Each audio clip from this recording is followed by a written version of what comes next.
ఏం చేస్తారు నువ్వు కన్నా ఇద్దరు? చల్ల పెడుతుందని ఎండ కూసురా. కన్నయ్య అసలు ఆగుతలేడుగా. చిన్న కన్నయ్య జలుబు కూడా లేచింది చిన్నోనికి కూడా. ఇక వాళ్ళ డాడీ కన్నయ్య అయితే ఇద్దరు వచ్చి మంచిగా ఎండకు మెరుస్తారు. ఇది చూడు, కొంచెం ఫీవర్ కూడా వస్తున్నట్టుంది నీకు.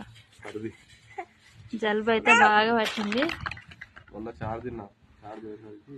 చలికాలం కదా, కొంచెం తినొద్దు. ఆడుకో మరి, కిందే రా ఆడుకుంటాడు. ఇక మీరందరైతే ఏం చేస్తారు ఫ్రెండ్స్? మరి మీ సైడ్ చలి ఎట్లుంది? మా సైడ్ అయితే ఫుల్ చలి పెడుతుంది.